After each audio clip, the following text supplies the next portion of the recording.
What's up, you guys? Ethan here, and today we're going to be going over my Golgari Elves deck.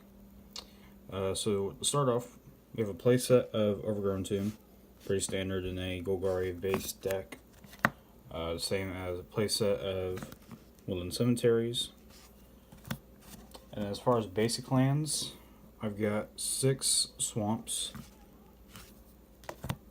and 9 forests. I know. As far as the mana base, it's a little iffy, but since we do have Landware Elves in the deck, I feel that, and the deck is more green than black, I feel like it's a good mix. Although I will say sometimes I feel like maybe putting in more forests, to be honest, just because a good chunk of the deck requires either double green or triple green even. Whereas there's only one or two cards that require double black and or double green. So as far as creatures, we've got a playset of Landware Elves, pretty standard in again any Golgari deck. Then we have a playset of Pelt Collector, which is pretty nice in our deck. Also an elf.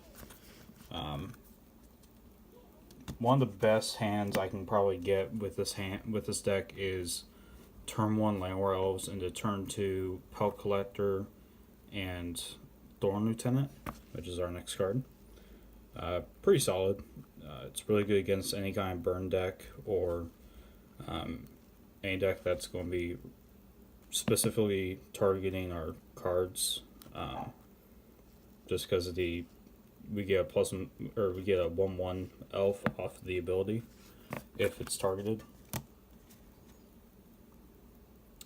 And then it wouldn't be an elf deck without some kind of lord. So we have our Elvish Clan Callers, who are really pretty solid. So other elves you control get +1/+1, and you can pay double green and 4 and go search out another Clan Caller and put it onto the field.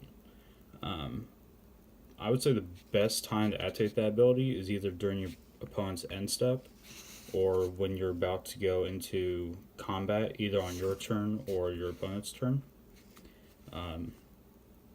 Especially on your opponent's turn, where you could tap this down and then, or you could block with this, go and tap it, search out another one.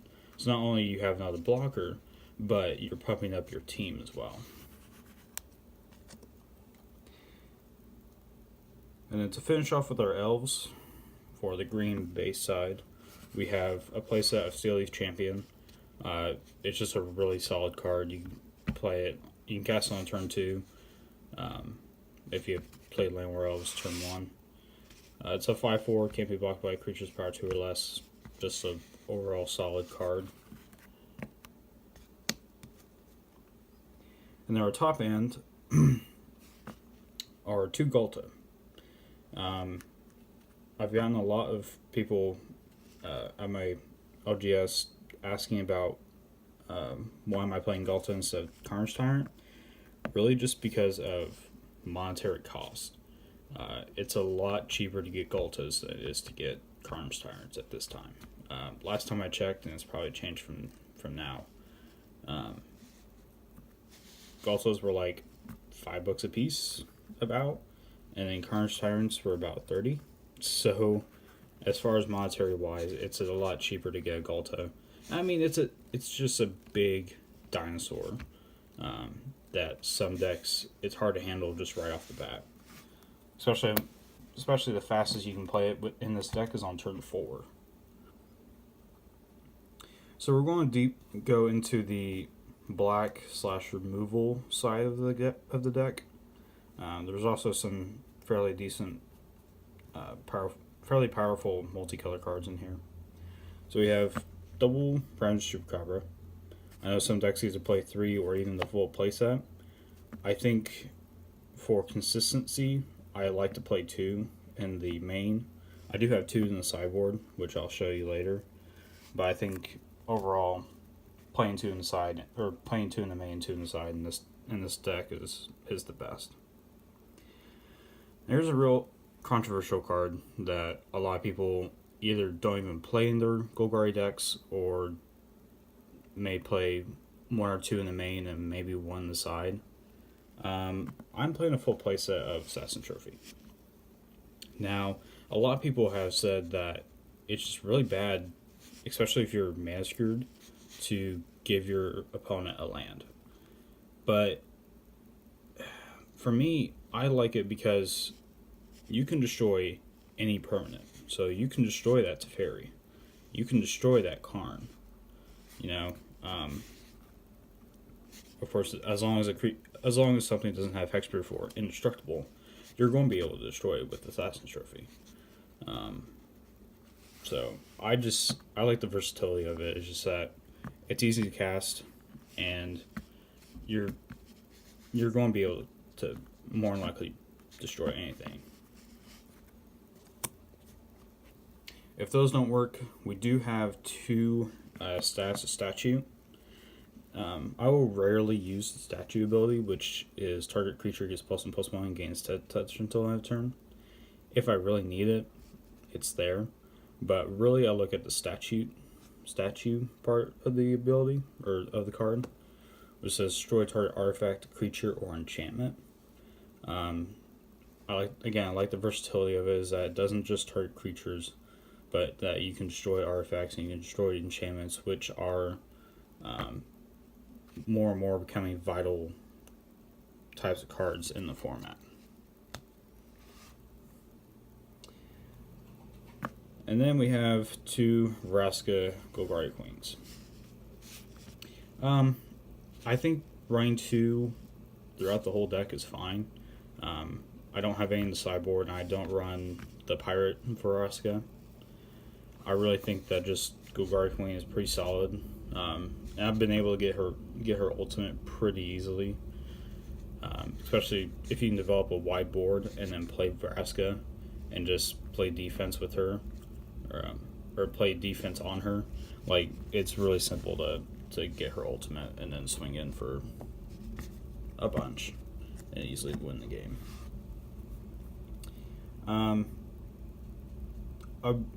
This is probably my favorite card in the deck, to be honest, and that is the Underrealm Lich.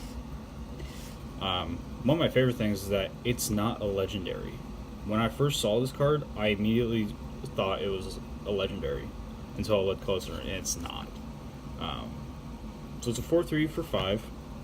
If you would draw a card, instead look at the top 3 cards of your library, then put one in your hand and the rest into your graveyard.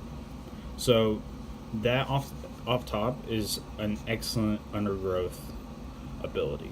Like that produces undergrowth to happen. Which there's actually only one undergrowth creature in the deck. But even if you're not dealing with undergrowth, it's still a really good card to just thin out your deck and really start looking for what you need. If you need removal, then more than likely Underrealm Lich is going to be able to find it for you. You can also pay for life and give it indestructible and tap it. So you could block a creature, pay for life, give it indestructible, and then tap it. Like, that's also a really neat ability. I don't like that ability necessarily.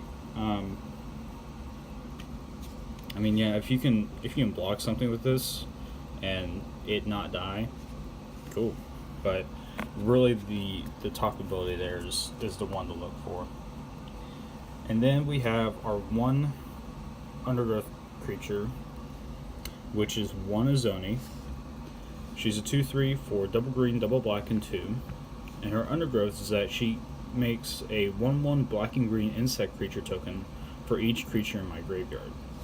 So again, with Underrealm Lich doing its thing, if it's really late in the game, you just need kind of a end gamer, play Zoni, and then make a billion 1/1 insects. Not only that, you can pay green black, sack another creature, you gain 1 life, and you draw a card. It's very similar to Vraska's +2 ability, where you can sack a permanent and then gain a life, draw a card.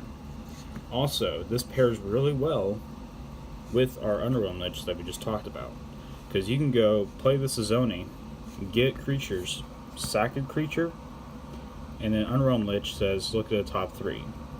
That's just whenever you draw a card, not just during your draw phase, which is pretty awesome, if you ask me. Now we go on to our sideboard. So first off, we have Deadweight. Really, Deadweight's in the deck just for any kind of early Boros strategies that I feel like will come up.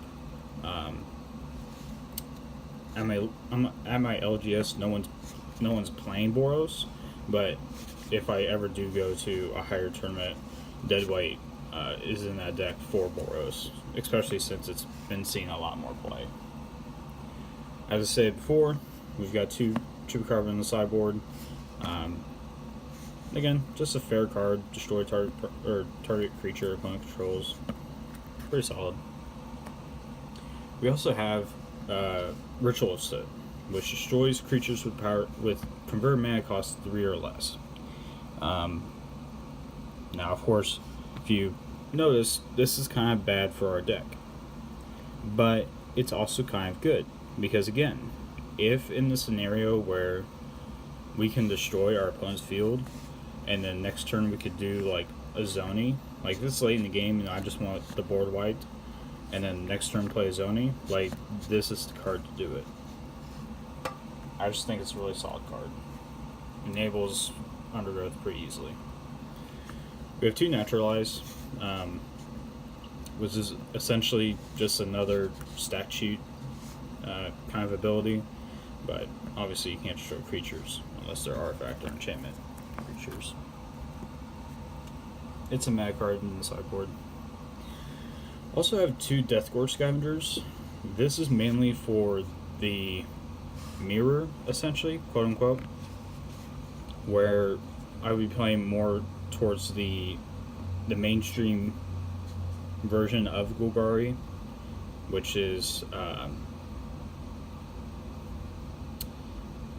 like, you know, Undergrowth Walker and Rangers, Explorers, Explore to get counters.